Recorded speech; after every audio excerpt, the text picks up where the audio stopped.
Welcome to Life List, a birding podcast. Hello and welcome, everybody. We are back with another episode of Life List, a birding podcast. I am George Armistead, and I am here with both Molly Brown and Alvaro Jaramillo. How's it going, guys? Hi. Hey, everybody. Welcome back. For the first time, we missed a week of the podcast, Yeah. but we're back. Yeah, it was bound to happen, but It was. There were good reasons, though. yes, yeah, exactly. I got knocked down by the old COVID-19, which you may have heard about.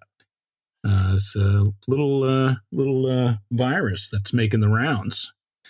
And yeah, I think triple vaccinated or whatever, and was starting to get to the point here after 2+ years where I was like, you know what, maybe I'm not going to get this thing. Maybe I'm going to come out the other side of this and be all right. But man, first, my stepdaughter came down positive. She was kind of like feeling a little bit not so great, but like not terrible. And then Kristen tested positive. Then I tested positive, and then I was like out of commission for like 3-4 days, and like totally out of commission, and then still not great for another 3-4 days after that. So happy to be up and running again now. But yeah, not much fun. Hey, just wondering, this doesn't transmit through microphones and stuff, right? Because no promises, man. Okay, all right, because No, Feeling some I could goosebumps. just leave now. yeah, no promises. No, yeah.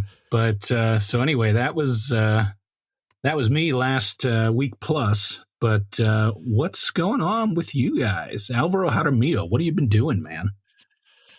Well, I have been contemplating COVID because it's becoming much more prevalent in a lot of people I kind of know that are multi-vaccinated. It's sort of, I keep thinking it's like it's finally hit the NPR crowd, it's the liberal bastions of urban areas are being hit at this point. Probably there's a really good explanation for this: the time since your last vaccination and letting down your guard, probably using mask less and so forth. But right now it seems to me you're probably safer going to those states that were black on the map, half a year ago, and there's something going on, and I haven't actually, weirdly enough, seen it in the news that it's just that the rates are going up, but it seems like a certain subset of the North American population is suddenly. I agree. Yeah, it does. It seems like we were kind of talking before. I feel like it's penetrating like my inner circle more. Obviously, we got it here, but a lot of folks I know are getting it, and I know that they're like the testing. I think before, when everything was through PCR tests through the pharmacies and everything, they were probably much better able to keep track of it. Now everyone's testing at home, and probably that data is not collected as much. I don't know, but it does seem like there's kind of a surge happening. Yeah. Mm-hmm. I guess I didn't answer your question about birds, but there you go. How about you, Molly? Well, I've been just catching some spring migration here. Not been sick, although I'm like you guys. I know a lot of people who have been. You were both out last week, and I wasn't prepared to do a solo episode of the podcast, so that's why we're catching up now. But I went up to Biggest Week for the weekend, which is a festival I've gone to several times over the past few years. It's a 4.5 hour drive from my house, so close enough that you can go up for a couple days and it's not too big of a deal.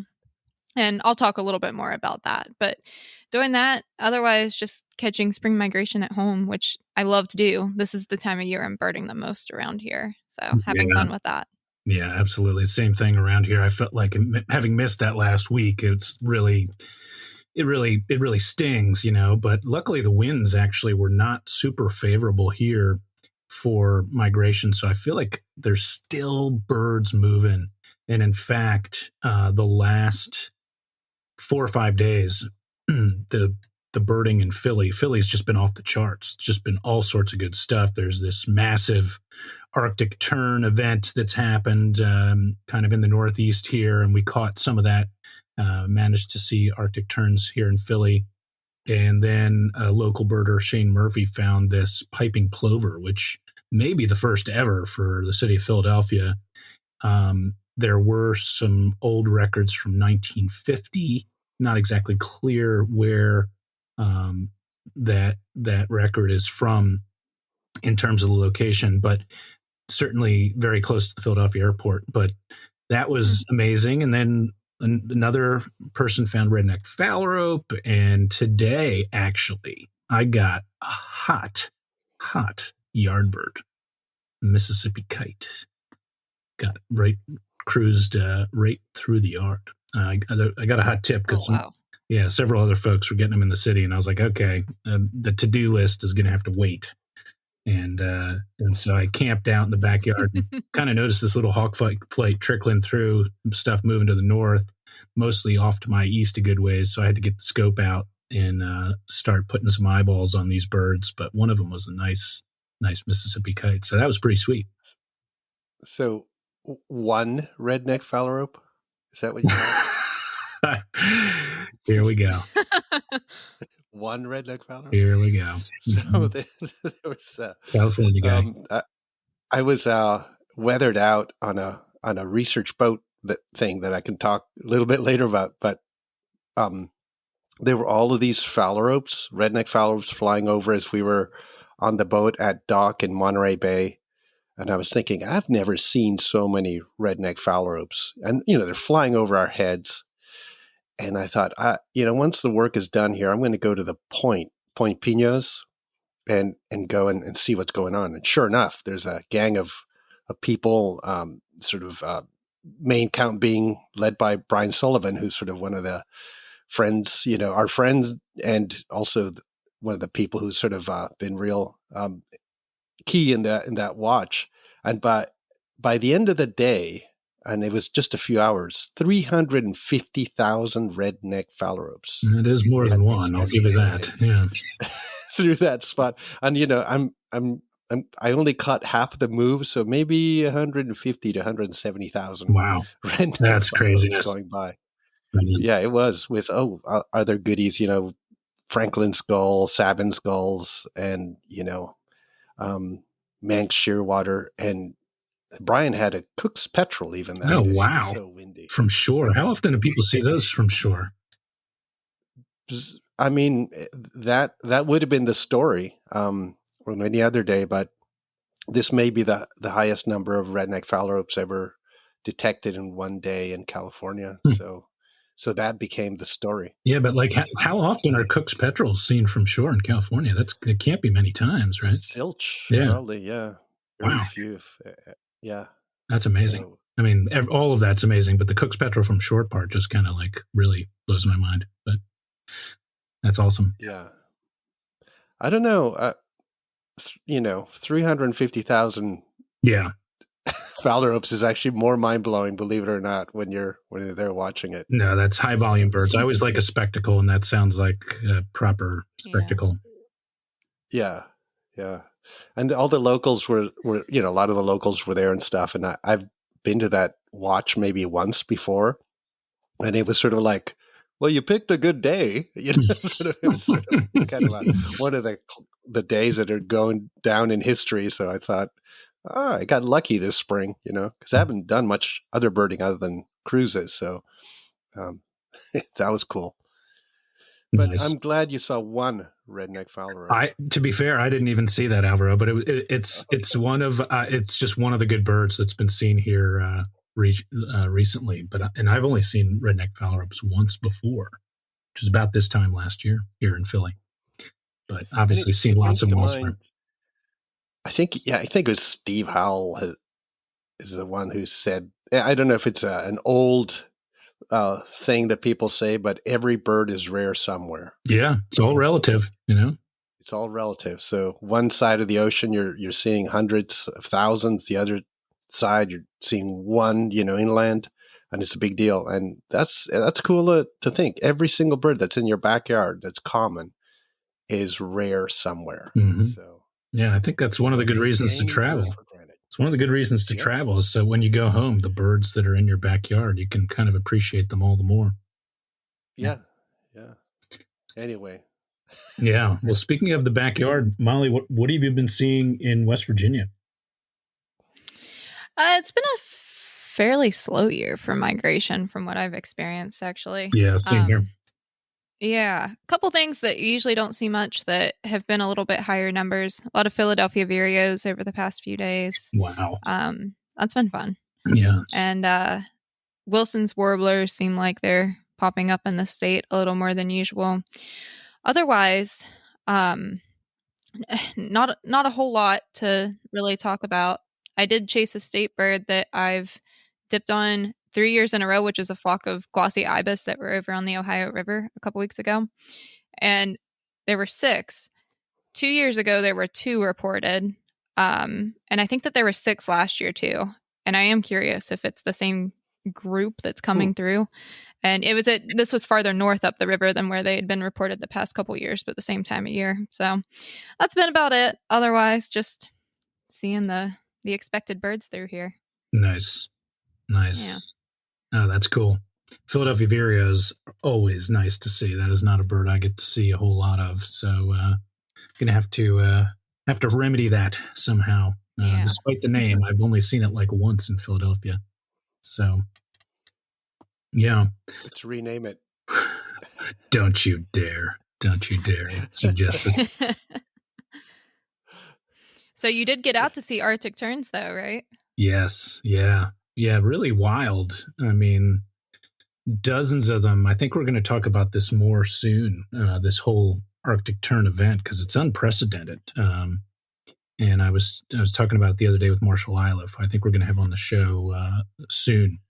And he's really sunk his teeth into this whole event. But yeah, nothing like it ever before. There was, for as far as, the Philly list is the thing that is my only real list that I care about aside from my yard list. And the only one that had been seen in the city that I can recall was back in Hurricane Irene in 2011. I don't think there's any other records prior to that. And now over the last 3-4 days, there's been a couple each day. And I managed to see one of them, thankfully. So pretty fascinating, pretty fascinating event, and nice bird to see always. Well regarded as one of the champions of migration. So pretty cool. Just I guess these winds that have been going on out east. I had friends send out these photos from Chincoteague of a crazy looking tern. This is Helen Bellencan and Gary Smith who were out there, and they're birding their sort of home patch in this tern. And I saw these photos and I'm like, oh boy, I think that's like a white-winged tern. And I don't know if you ever get this thing where you see the photos and you think, well, that's so unlikely in Chincoteague in the spring and so forth. Well, probably it's been the first in many years in North America. That I almost like clued out on what the actual field marks were. I had to sort of go through the whole thing. Okay, hold on. Isn't it like the white tail and the really gleaming white wings and the underwings and the orange leg? And I went through the whole thing and I said, that's a white-winged tern. And it turns out, they found this white-winged tern. Big deal. I guess you can fill us in more, George, on the status of that. But I gather a whole bunch of people got to see it, including like some of the big year birders. Yeah, were able to get out there next few days. Beautiful, beautiful bird. Oh my gosh! But it's funny that something that's actually kind of like, even in a photograph, I got the feeling of like being there, almost like helping to find the rare bird, because I was thrown into that sort of you got to experience that disbelief. Sweaty. Yeah, disbelief, like going, hold on a second, that's where was this photographed, and then boom. So that's and then maybe this would be amazing to you. I mentioned this to my colleagues here that I was working with that day in Monterey, and they're like, where's Chincoteague? You don't know where Chincoteague is? I have to describe the ponies. It's like, oh, I read that book. Misty the Pony. Misty the Pony. Yeah, it's a classic read. Yeah. I know, it's so funny. Yeah. Or there's some places in the birding, kind of culture that are just, you don't have to explain. You might not even know exactly where it is, but you've heard of it. Yeah. Cape May, Yeah, Chincoteague's a legendary one. Yeah. Yeah. I mean, I think it's funny that kind of biologist types did not know where Chincoteague was. So. Yeah. No, it's such an interesting place. It's probably the best place on the East Coast just about to see Delmarva fox squirrels. It's which was an endangered subspecies of fox squirrel, but they've delisted it. It's come back apparently quite a bit, although I don't know. I still don't see them very much aside from there and Blackwater National Wildlife Refuge. But yeah, that place is really good. Those tern pictures, I didn't actually, when I first saw those photos, I didn't realize that they had sent them to you and you'd been a part of that idea. I just saw it pop up and I was like, and I think somebody was like, could this be a white-winged tern? And I opened the photos and I was like, oh my God. You're like, yeah, that is what that is. That's like a smack in your face, like beautiful image. Mm-hmm. And it's funny, you talk about the disbelief, you know, some of these things you think, well, what are the odds? It can't be the thing that I think of it is, because that's just, doesn't make any sense. But sure enough, that's what it was. And man, they got beautiful images of that thing. And it didn't hang around, I think it was there the next morning. And I think it was gone the day after that. But yeah, spring it's rare. I believe there are a few other spring records, but this is a bird that shows up. I don't want to say semi-routinely. It's rare, but in Delaware, New Jersey, in pulses, right? Like, yeah, that's fair. Years. Yeah. Where it shows, then it's gone for 3-4 years. Yeah, and they were suspected to even maybe be breeding someplace, because there's times when in Delaware, I think you could see 3 or 4 in a day even. But back in the 90s. That like decades ago? Yeah, it was in the 90s, yeah. But for a full decade, there was multiple ones that would show up, but always in late summer. I don't think there were very many in spring. And so spring, beautiful breeding adult in spring is a different story. That's pretty phenomenal. I got to see one in spring in Ontario, believe it or not. Oh, wow. It's Long Point. Yeah. I think it might be one of the few Canadian records, but I didn't find it or anything, but I was there and saw it and I was like, whoa, look at that thing. Those marsh terns. I think black tern's cool looking, Yeah. Then you see that and you're like, whoa, boy. Marsh terns is a pretty great group of terns as terns go. I like all terns, but marsh terns are pretty nice. It's a nice group. And Molly, have you ever noticed that George really likes terns? Like, he often talks about terns. Like, he's got like a whole tern thing. I got a real tern fetish. It's true. Yeah. Yeah. No, I'm a fan. I mean, that's fine. That's fine. But he often don't yuck says, my yum, man. Terns. I like terns. He will say that. I like terns. I do. Yeah. I'm down with the terns, especially the juvies. They're so pretty. Yeah, delicious. Delicious for the eyes. Sounding weird. You're really sounding weird now. Yeah, well, that's habitual. Yeah. Nice. Well, Molly, I'd be curious to hear, because I know you went to the biggest week. What was that experience like? You just got back, a day or two ago, right? Yeah, we just drove up Thursday night and came back Sunday night, or left there Sunday night. So just a couple of days of birding. But if you haven't been to Biggest Week before, you've probably heard about it. Ohio claims it is the warbler capital of the world, and I think that there's an argument to be made there for migration. So it's just a big stopover site where birds are dropping and feeding before they're crossing over the lakes. So it's an amazing spectacle. There are also it's a spectacle of people who come to watch birds too, because there's a huge turnout of birders and photographers and just people who are interested in what's going on that come out and crowd these few areas that in a lot of cases are just a little bit of a mile or less of paths and come out to see birds. So it's all just very crazy. It's a lot of hype and there's a lot going on.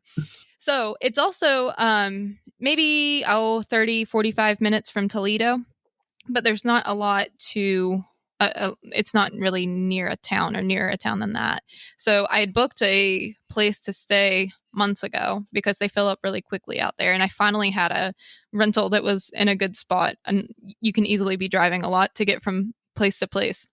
So I had that and was debating on going or not because I just haven't been around people a ton, and I wasn't sure if I was up for the crowds, but I did have a lot of friends there. So at last minute, I thought, okay, we'll go up. So Jimmy came with me. He had not been to Biggest Week before.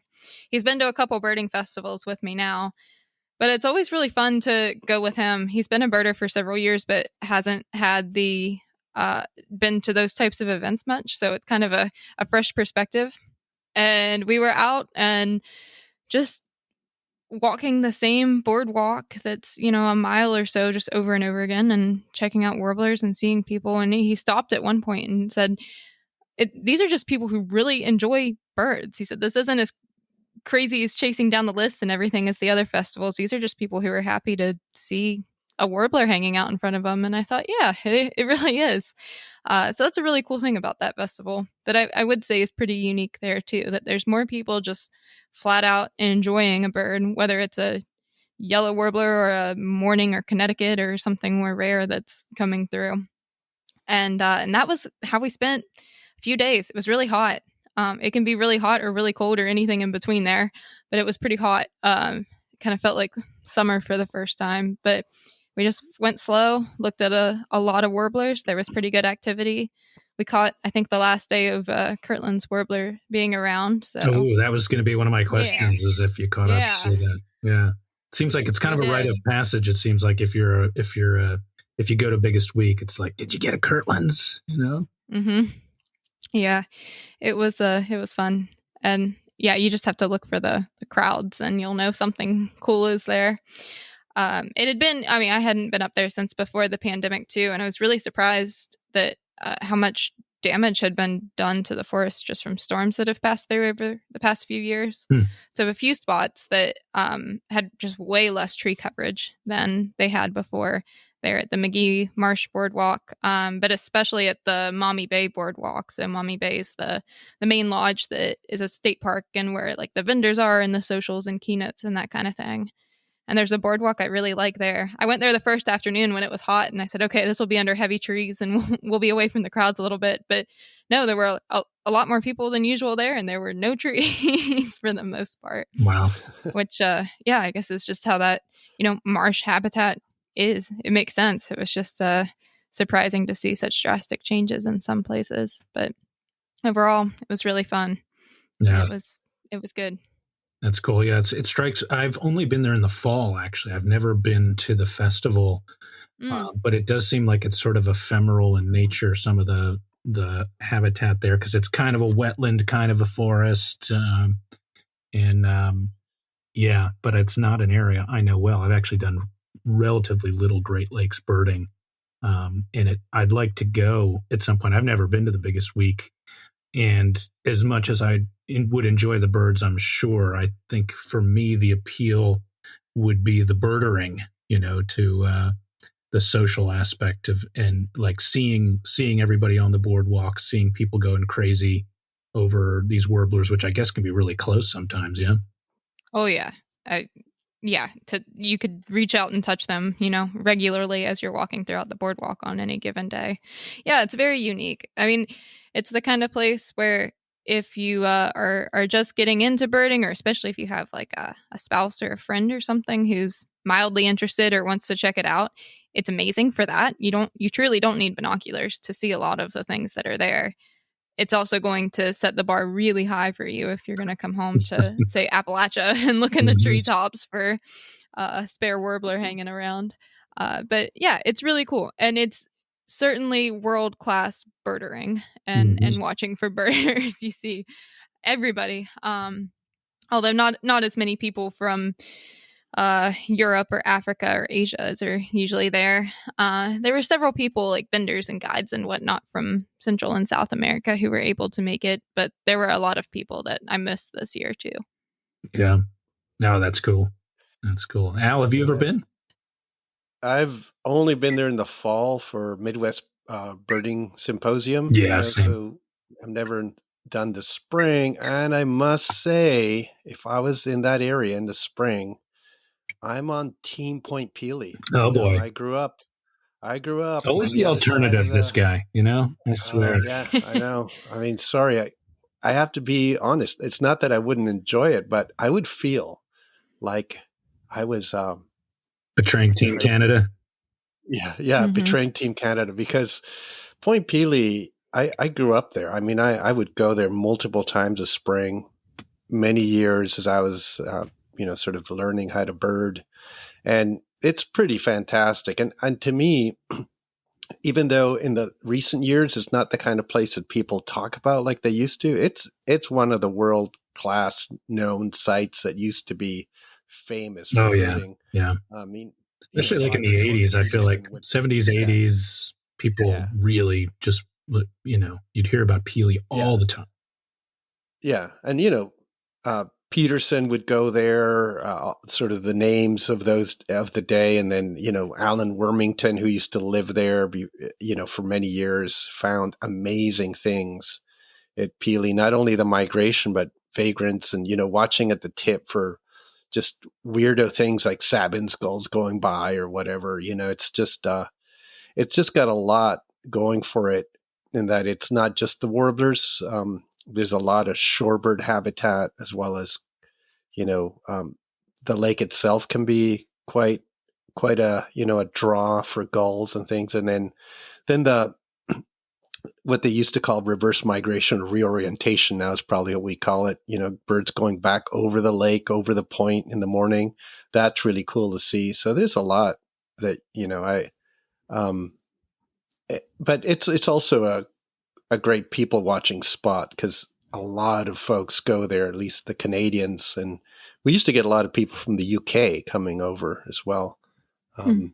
But I would love to see the biggest week, and I will eventually, but I would have to, sort of apologize to the birding authorities in Canada. Yeah, you'd have some explaining to do. Yeah. Hey, you know what I could do? I could do both. Yeah. Well, that's what I was going to say. Yeah. Hey. These are not mutually exclusive. Yeah. I had plans to do both the year the pandemic hit.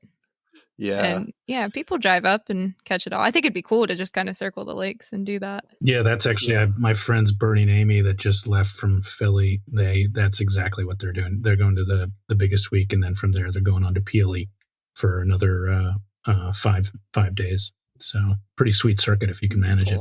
Yeah. Yeah. Last year we drove up to Presque Isle for a weekend and birded that side in Erie, Pennsylvania. And it was good. It didn't compare to the Toledo side of the lake, in my opinion, or just when I caught it. But Pelee, I hear a lot about.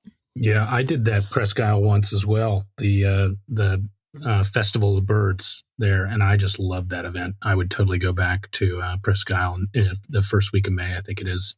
That's a sort of flying under the radar festival where they have a lot of space, a lot of birds, beautiful area too. Mm-hmm. Yeah, it is a beautiful area. I forgot to say, somebody mentioned, I introduced myself to someone and he said, yeah, I recognize your voice from the podcast. Nice. And I said, is it my accent? So shout out to James. Yeah, it was crazy. We went out to dinner and I was meeting people and somebody listens to this thing. Nice. That might have been my highlight of the trip, if I'm being serious. It's crazy. I mean, I'm glad. I've had sort of situations where people, just the other day, somebody that said, "Hey, I listen to your podcast. It's really great." And I'm like, "What? You listen?" It's so wild. Thank you, everybody, for listening. Yes. Yeah, thank you very much. We need to get some caps or T-shirts or something soon. I was thinking that when I was on the boardwalk. I need a lifeless something. Yeah, I like that idea. We got to string that up. Yeah, our friend Lisa White from, Lisa Smith getting my Lisa's confused. Lisa Smith from Tri-State Bird Rescue. She said she mentioned us as well. She said, "Hey, I ran into my friend Kathy in Mesilla, Las Cruces, New Mexico area. She said you got to give her a shout out. She's a friend of the show. So Kathy, thanks for listening. We're very appreciative to have a listener in the Las Cruces, New Mexico area. A fine state for birding as well." Yeah, and hope they have some luck bringing the fires down there too. It's we're already in fire season here in the West, and it's crazy. Usually spring was not a time for any of this to be happening, but hey. Yeah, that's a pretty serious situation there. Yeah. Yep. Well, Alvaro, I know you have been doing some pretty cool things of late. Maybe you want to tell folks about that. Yeah. So I actually did some birding offshore where I wasn't birding, but I was collecting data. So that was different, but used sort of the pelagic skills to do work to gather information about the California current system. So it's this partnership called ACCESS, and it stands for Applied California Current Ecosystem Studies. So it is various people, NOAA, the marine sanctuaries, Point Blue, and other folks who come together and gather info on birds, whales, as well as take readings of the water and the critters in the water. So they sample, with hoop nets and all of these other things, trawl through and get krill samples. And so it was really neat to see the sort of invertebrate work, how it's done. Did you get to hold a krill up close? Well, I didn't want to mess with the data, but Yeah. I got to see the stuff, and learn a little bit about the two species of krill. And also, this has been going for years, so you can correlate the krill and other, phytoplankton or, zooplankton that's in the water with the birds and the whales and so forth. So it's the idea is to sort of track and also even allow predictions to happen, which is going to be very important with things like crabbing. We have an issue with whales getting tangled in crab gear, as well as turtles, the leatherbacks. And so tracking and knowing where the animals are, also in which conditions they're around. So when do they leave for the winter? When do they arrive in the spring? And that's all changing, just like with birds, that we're seeing these changes in arrival and departure times. Humpback whales are actually arriving and leaving at different times than they historically did. And it's causing sort of issues. But the cool thing is, you go out and it's so different to do a research type cruise where you have very specific protocols as to observation. Like you can only watch a quadrant of the ocean. So it's like a little forward, sort of a 90-degree angle forward and to the side. And then you also... So the census protocol is that you only are looking... Yeah. Okay. Yeah. Yeah. And then you can only count things that are 200 meters away or less.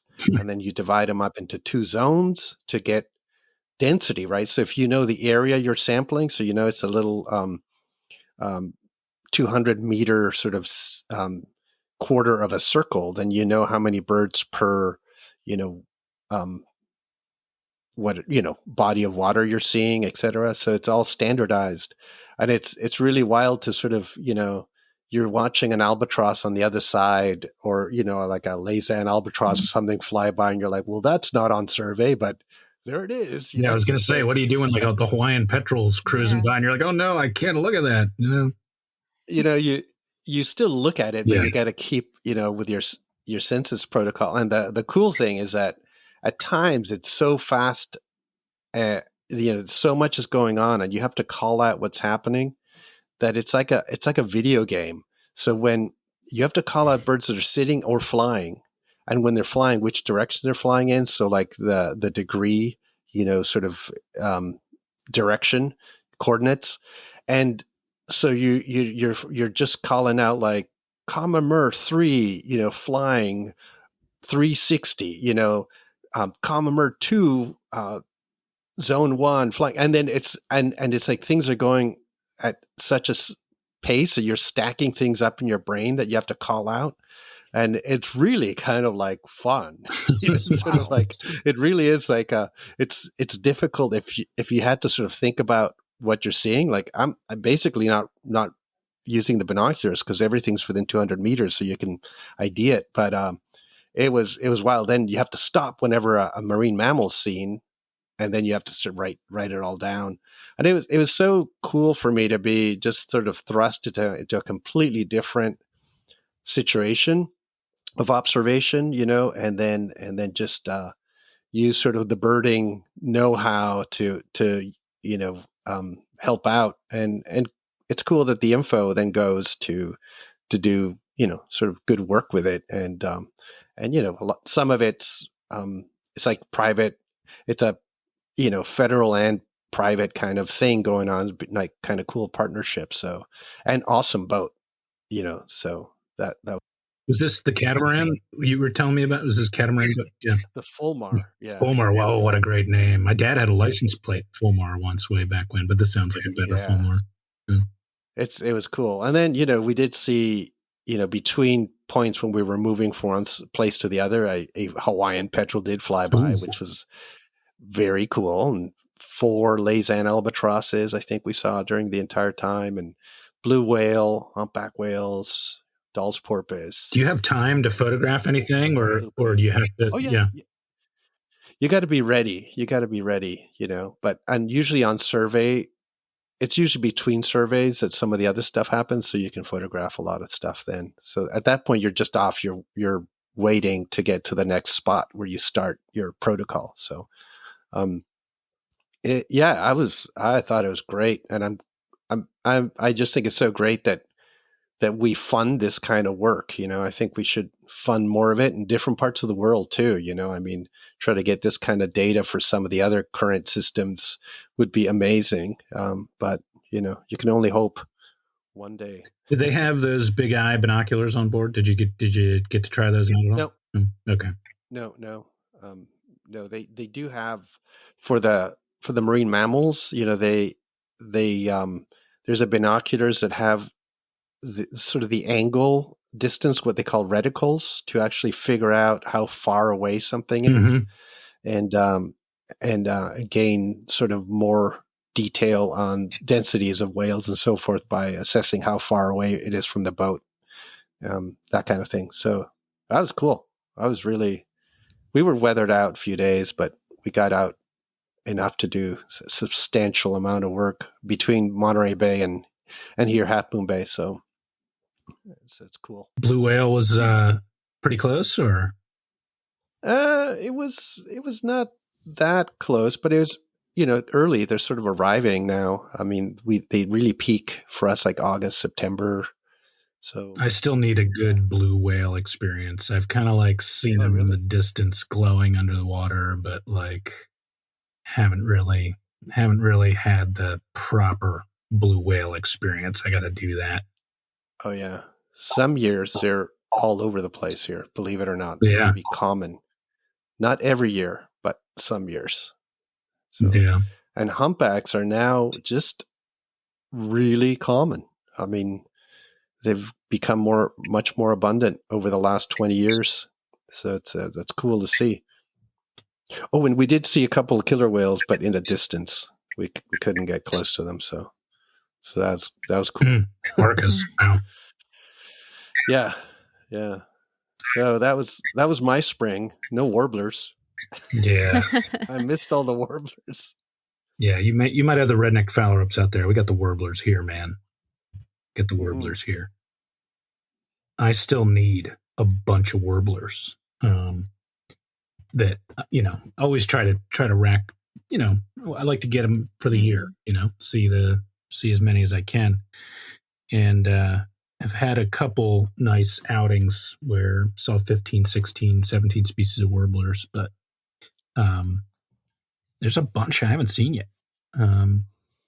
I did have one kind of cool experience recently that was a surprise to me.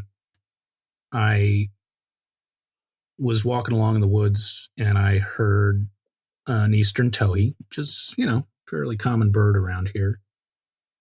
And I was like, man, this thing's like right next to me. I'm not sure why I can't see it.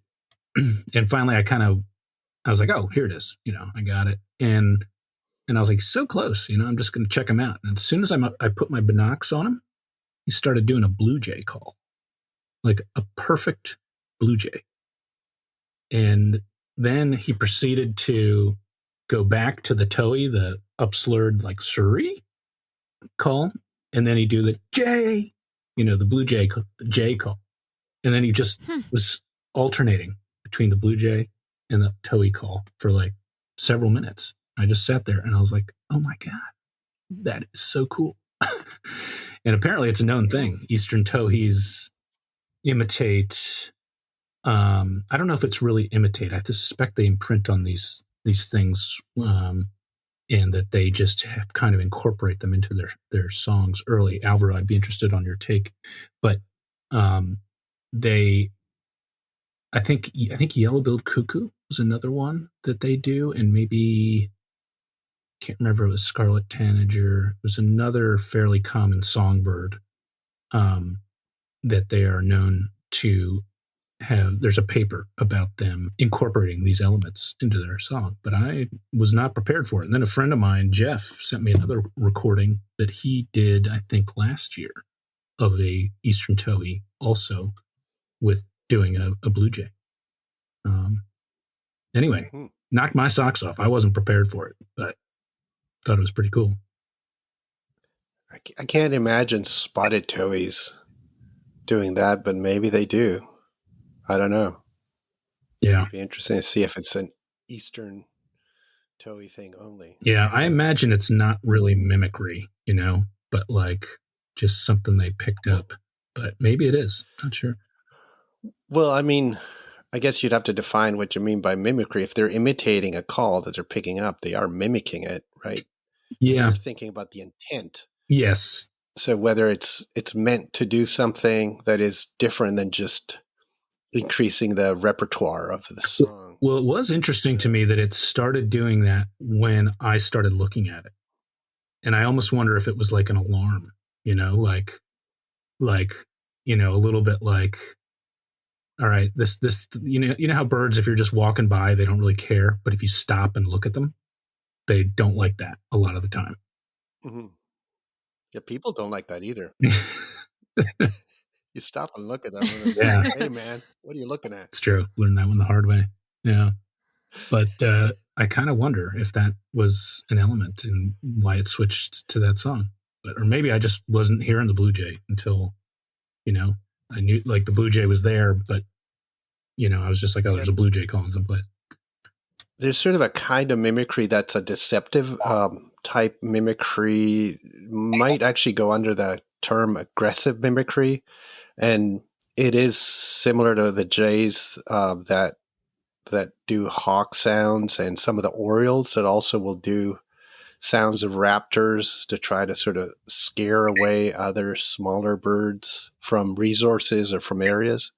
And you wonder if it could be kind of similar to that. So if it was feeling sort of a little threatened. Right. Like the shrike tanagers in the neotropics that like do alarm calls for raptors and stuff, scare everything away, and then they swoop in and get the worm or what have you.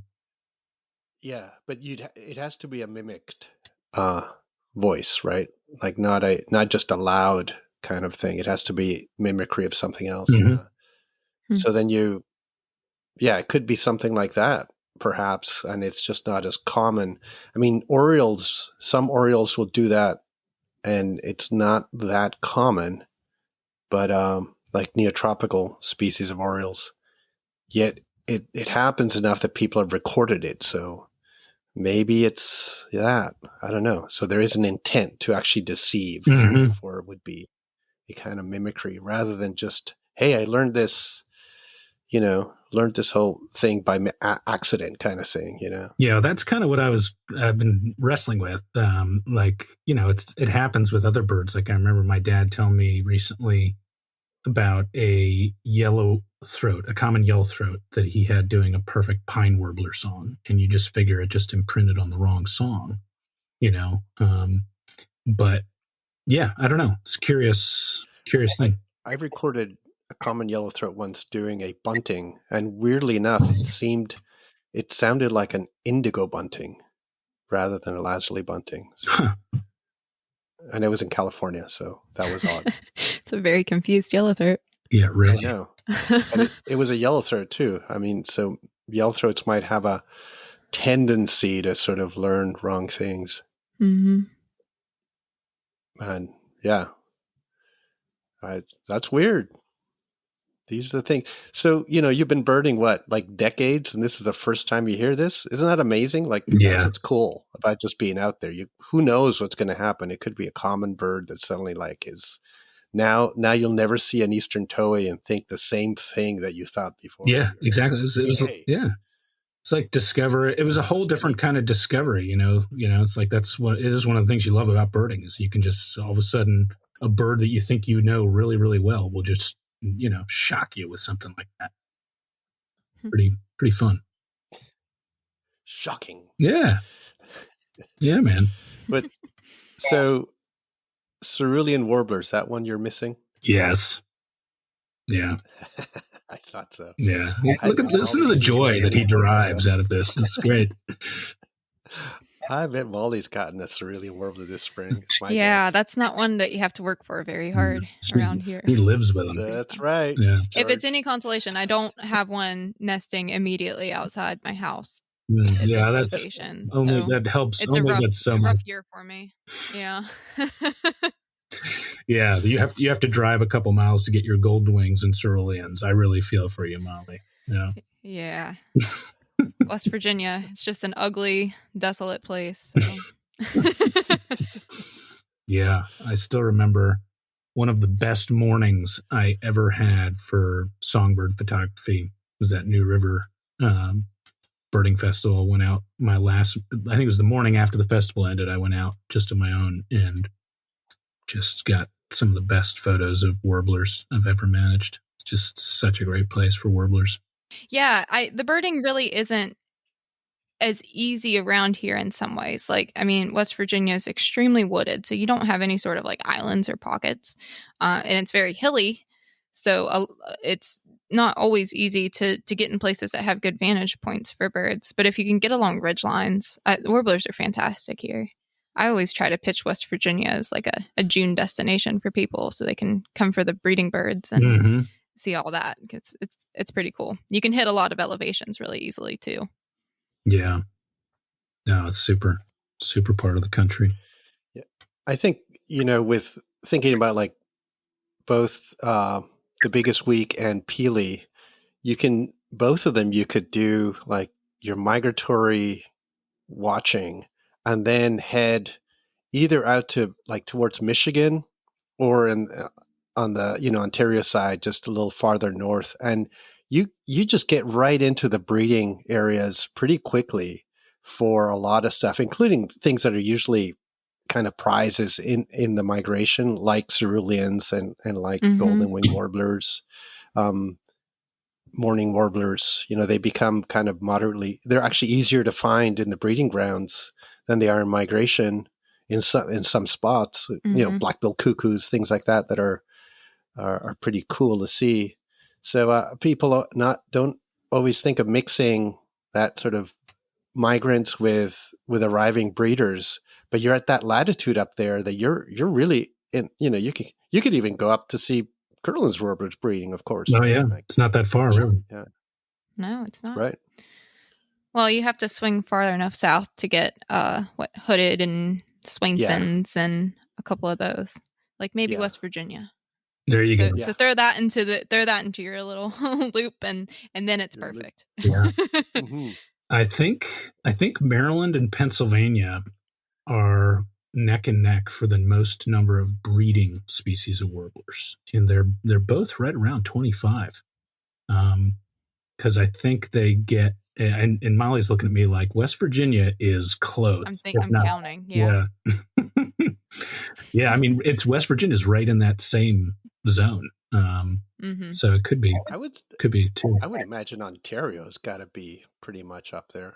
Yeah, I mean, Southern Ontario, you do get like there's even like Louisiana water thrushes and Kentuckies, I think, and prothonotary. Yeah, prothos are there. It's shocking to a lot of folks how many of those warblers barely get into Southern Ontario. But you have all the northern ones too, right? You've got in Ontario, you've got Connecticut breeding, you've got palm warblers, Cape Mays, all the northern stuff is breeding too. Yeah, but it's a huge area. It's bigger than Texas, So yeah, we can't. I mean, yeah, it's not fair to compare a huge, amazing province with one of these tiny little American states. Yeah, I was referring to the states rather than the province because of that in part. Yes. It's like right. Comparing all of Canada to Delaware, practically. Yeah. Yeah.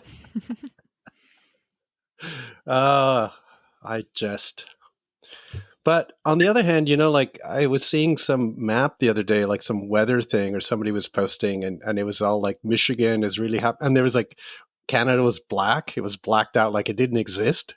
So somebody's gotta be there putting in some. Kudos to the fact that the world does not end at the border. True. It's true. Yeah. No, there's so much to see up in Canada. There's a ton of birding to be done up there. And I do think Americans don't think about it enough, really. So much to be seen. I'm guilty of that myself. A lot more I'd like to see. I think, regarding migration too, one kind of thing that I thought from our West perspective has been a little like, am I just paying more attention or what? But this year's been really weird. I've been offshore, and there's been sort of a lot of wind and funny weather, like lots of wind, just like in the East. And people have been reporting like Western tanagers out just in numbers beyond what's the norm in most springs, as if maybe the migration's been more constricted in time, or just more dense for some reason. People who usually don't get them in their yards or say, "Oh, there's Western tanagers in my yard," and so forth. And also, I've noticed this year that some of the Westerners are using birdcast, the bird migration forecasting system, which usually is. We've always thought that's kind of an East Coast thing, because we don't get the clear migration moves, right? The peaks that we do as much. Yeah, big movements are not as obvious. But this year, it's been like people have been using it, and it's been predicting pretty well in some places, like numbers of these common migrants, like Western tanagers and so forth. So it's interesting that something odd is happening out west. Like the migration's a little weird this year, and be interesting to sort of see later, an assessment by somebody of what actually happened. But wind is the main thing that I kind of think is I'm noticing just a strong sort of pressure gradients. So maybe that's holding things back, and then when the wind releases, then these big sort of dense movements are happening. That usually is not the case. It's much more sort of slow, steady trickle. And then lately you've been getting the floodgates kind of open and these bursts of birds. Yeah. But interesting. Now I'm going to have to, another thing to look up, birdcast, Yeah, I love birdcast. I check it not every day, but I check it, I'm sure Molly does too. Living in the East, you kind of like, you're waiting for the next big wave of migrants. And that is often the first place. In Philly, it seems like we often have a little bit of lag where the day after the big movement, the morning after the big rush of birds can be, I don't know if birds are still moving around a lot, but to me, it often feels like the day after that is when you see more birds. Birds have kind of settled in, maybe picked their pockets where they're going to hang out before they refuel and keep going. A lot of times the big migration days, the next day, they can be good, but they can be just kind of like, okay. But I follow it pretty closely here.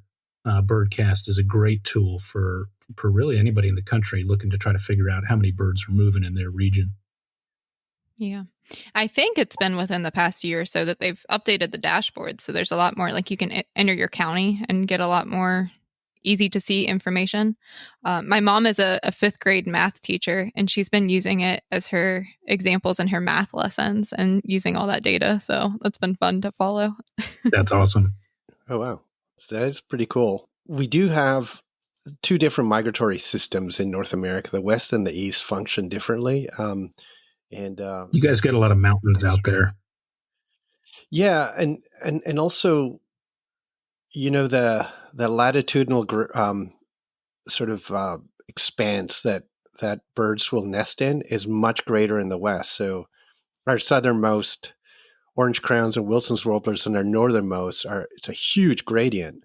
But in the East, it's much more restricted. So things kind of go in a schedule that's more predictable, or at least not, or quicker than the kind of more West. Segmented.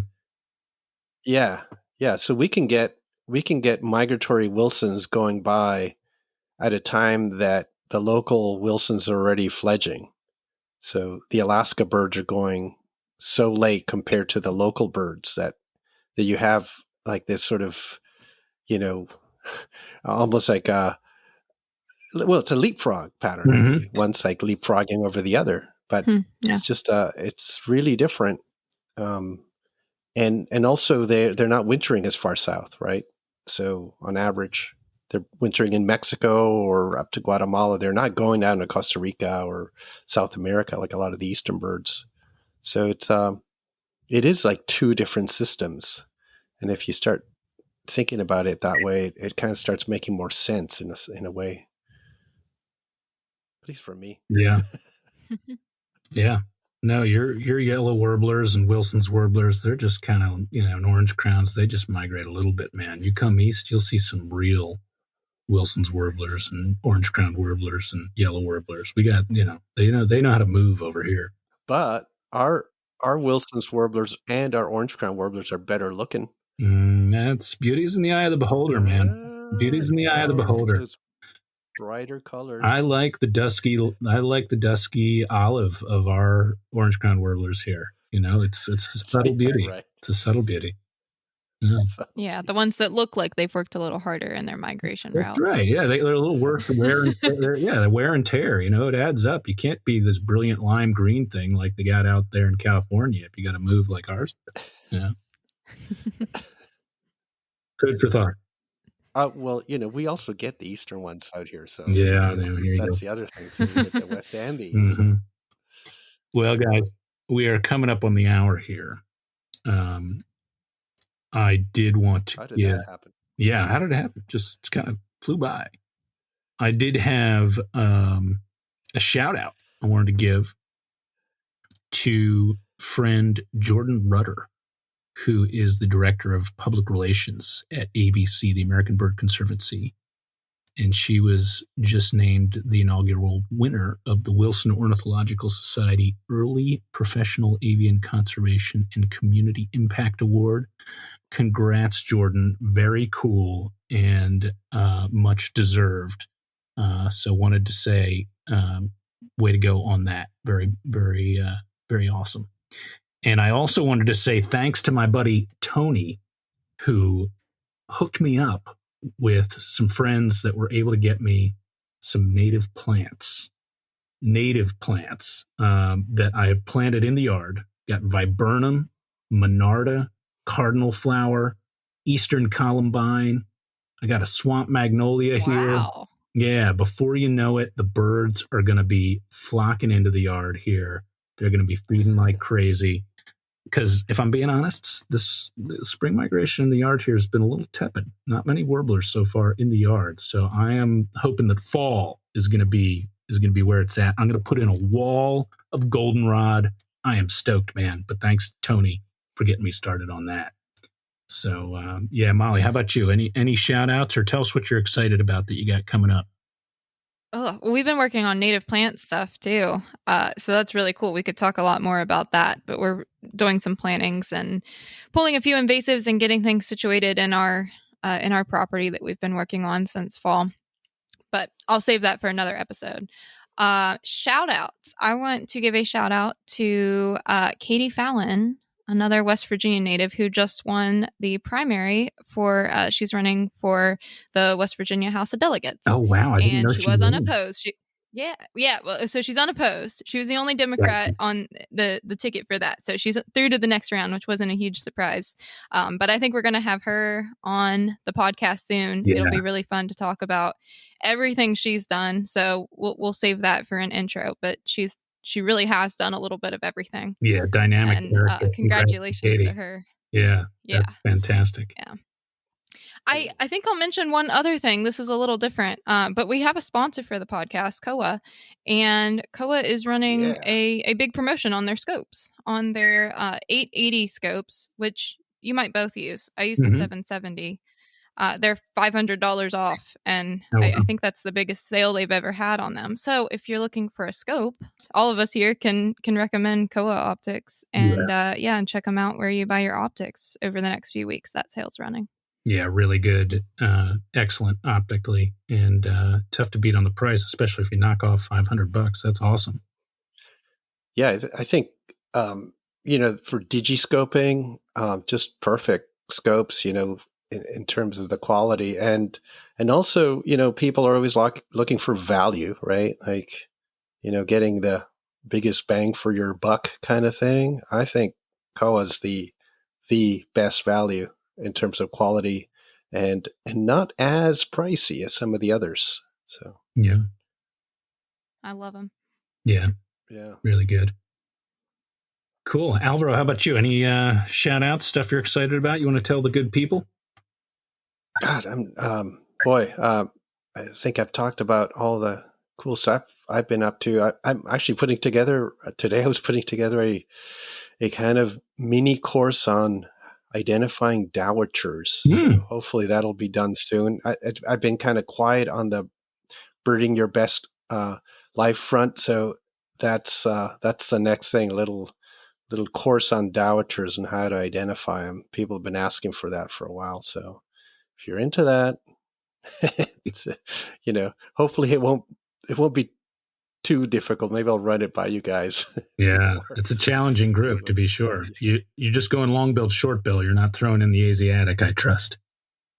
Right. Yeah. But just the North American ones, but trying to sort of divide it up into sort of the basics and more about habitat and migration and structure, and then get into sort of the plumages and try to sort of really look at like aspects of the fine detail of the plumage sometimes that, sort of that maybe almost like scope craft or digiscoping to try to get those details and learn them that way, and then eventually put together the big picture once you know the little bits.